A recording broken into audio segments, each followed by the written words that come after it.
Hi, my name is Alyssa and I am here to talk to you about all of the best books that I read in 2020, which was not hard to figure out. I think I can say that a lot of people are in this boat this year where I didn't read as much as I had originally wanted to. It means that honestly, this list was not that hard to figure out. So that being said, here is my top 10. First, we're going to do classics, which surprisingly, I read not only a very good amount of classics this year, but I read a lot of them that I actually really love. Read some new favorite classic books this year, and that's really nice to say. The first classic that I read and loved, which I was not expecting, was Sense and Sensibility by Jane Austen. Also, I know these are the vintage classic editions of Jane Austen's books, and they're my favorite. I have been wanting these for 5 years now, basically the whole time I've been on Booktube, and I finally have two of them. I have this and Pride and Prejudice. My aunt bought them for me, and they are just stunning little numbers. I read this, I picked it out of my TBR jar, I believe, and absolutely friggin' phenomenal. This was beautiful. What's so interesting about reading this was I'd only ever seen like one adaptation of this. It was like the 90s version with Emma Thompson and Kate Winslet and stuff like that. Enjoyed it. It's a good movie, but it wasn't like my thing. Like, it was never like my movie. Like, everyone has a Jane Austen movie. It wasn't mine, but I still liked it. And then I read this, and my appreciation for this book, this story, went up so much. I actually do want to watch another adaptation of this, a longer one, and just watch it again in general because I have such a deeper appreciation for the storyline now. The biggest takeaway that I love of this was I love the sister dynamics in this. I feel like I related to it so much. This is the first time ever reading a book I really related to the sister relationship and caring so much for your sibling that you feel like you would do anything for them, that you care so much about them that you just wish you could take their pain away. That's what I felt like at certain parts of this book. I feel like in so many ways I related to Eleanor as a character, as a person, as a sister. I related to her a lot. You know, it's funny, this was always my mom's favorite movie, and now I understand why. And if you know me and my mom are so similar. So it makes sense now. It makes sense why she loves this so much. And hands down, this is my favorite Austen novel. Also, I call this my Little House on the Prairie shirt. So I hope you're enjoying those vibes.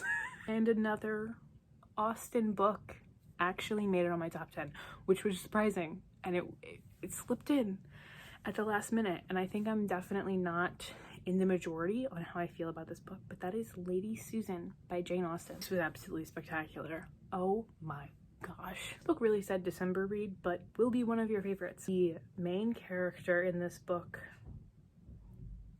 she is so vile, and it is so entertaining. It is so entertaining to read.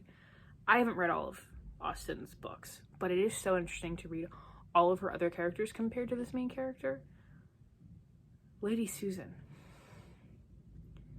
She's a piece of work. You may watch this and say, well, isn't it like unfinished? The way the book is written is it's written through letters through all the different characters in this book. What ends up happening is I think they rushed publication. So instead of finishing out the novel through letters, it rushed it, and it basically says like, this is what happened because the postal service, whatever, blah blah blah. The reason I love it so much is because we knew how it was going to play out. The ending is not shocking. We knew how it was going to play out. It's all of the build up to that makes this book so special to me. It's the fact that I don't care that it had like technically a really weird, rushed, bad ending, but I still loved it. And keeping in mind, maybe it's not our destination, but the journey with this book. The next book that I read, I don't have an individual copy, but I have this bind up. That is Hound of the Baskervilles by Sir Arthur Conan Doyle. I read all 4 of these novels this year, and I gave all of them 5 out of 5 stars. But Hound of the Baskervilles, it was just so good. It was so suspenseful. It was They are all equally good for different reasons. I loved each of the 4 novels, which is A Study in Scarlet, The Valley of Fear, and The Sign of Four. I thought they were all spectacular. I loved all of them. I did. But The Hound of the Baskervilles, really good. It was really good. Certain parts of Doyle's writing, I feel like, is so far ahead of his time. I'm addicted to the way he wrote these novels. His other books that are like short stories combined that are Sherlock Holmes, yeah, they're not as good. But the novels, that's where it's at. But The Hound of the Baskervilles specifically is so suspenseful. So the next one we'll do the one middle grade that I have on here, which is Out of My Mind by Sharon M. Draper. I read this in October for the Disability Readathon, and when I say I cried, boy, I cried. It was a beautiful book, and you've probably seen the cover everywhere because it's been around for a while now, and you've probably heard people talk about it before. But if there's one thing that I can say to convince you, is that not only does it show you what it can be like to be disabled, but it also gives a very realistic depiction of how people view disabled people. I feel like everybody at the end was a good person. I feel like it was very real. It felt like a real story, and it was beautiful, and I thought it was powerful, and I do look forward to rereading it in the future. It was just, it was unlike anything I've read, and it was eye-opening. The next 3 that I have to talk about will be thrillers. Of course, we had to have some thrillers in here. First one is Lock Every Door by Riley Sager. This was really good. This was really good. This was really good. This was my first Riley Sager book, my only Riley Sager book so far, and it was good. I don't know, I feel like people need to go on the thrillers knowing the least, but I believe it's about this girl who goes and she stays in this hotel. She gets like paid to stay in this hotel. It's like kind of like hotel sit. It's kind of weird, but it's good, so I recommend it. Next one is The Turn of the Key by Ruth Ware. Of course, this has to be on here because I think about this book on a weekly basis. The book I'm probably gonna reread, honestly, which I don't think much for thrillers, but I feel like it had so many details in it, and it was definitely Ruth Ware's best book that I've read. As you can see from my shelf here, I own 3 Ruth Ware books, so I like Ruth Ware. I do, but this was definitely her best one. The ending had me go.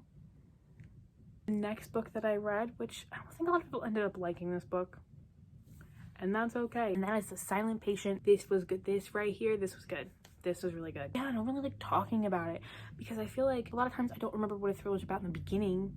I just know what I got at the end, and like I don't want to spoil anything. This one gave me the same vibes as My Lovely Wife. So if you liked My Lovely Wife, I feel like you would probably like this. Like if you like thrillers that a lot of people don't like, which I feel like so many thrillers that are so popular have such low ratings, and I'm like, why do people keep reading thrillers if they don't like them? I don't know. Anyway, the last 3 that I have are nonfiction. Of course, I had to have nonfiction on this list. The first one that I have to talk about is Disfigured by Amanda Leddick, and this book always will be right here, right in my heart. This book examines how disability is viewed in our fairy tales, in our literature, how disabled people are treated, and the rights disabled people have / don't have. And this was just such a good, informative read.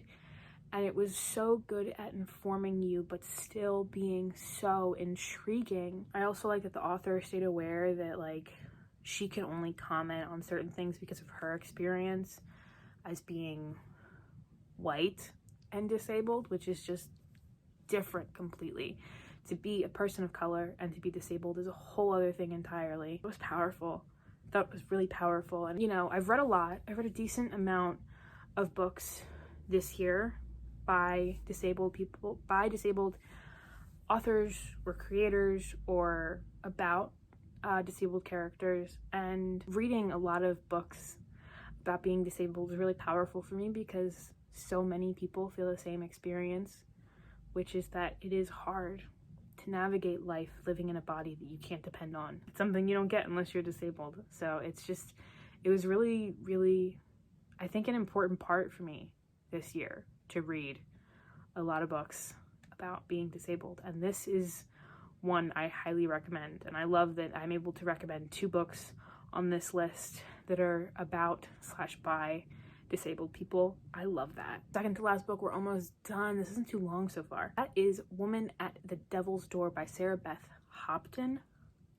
Next 2, I'm going to describe them because they read the same way, which is they're very good for people who like reading fiction but want to read a nonfiction. Disfigured is not that, but this book and the next one are. They are easy to read. They are easy to understand.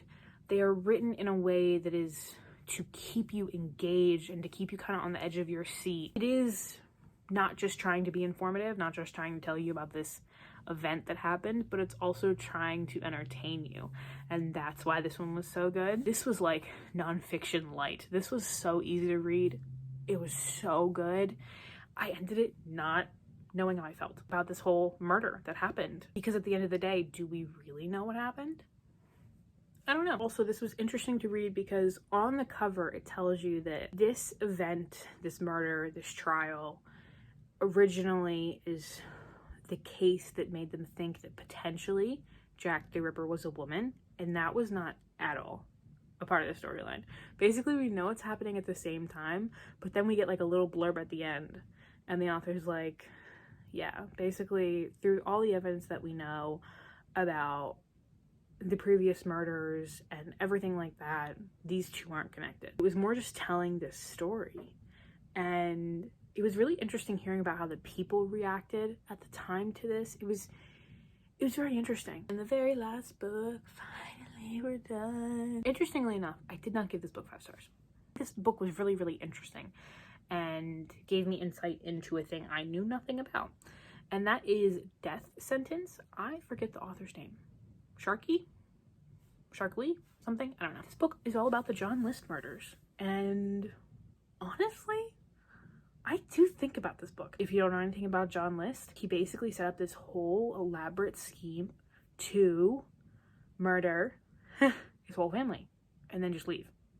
And it's just very interesting. And like the time period he did it in was very interesting. It was just odd. Like, this dude is just basically like, I don't want anything to do with y'all. I just don't like you anymore. I'm gonna kill you and then I'm peace out. I'm reading about it, I'm just like, those are all my favorite reads of the year. A lot of these books that I read, I look forward to rereading, which is a really nice thing. That is all I have. I hope you enjoyed this video. Let me know some of your favorite reads down below. If you liked any of these, if you disliked any of these I talked about, I would also like to know that. And I hope you enjoyed this video, and I hope I shall see you in the next one. Bye.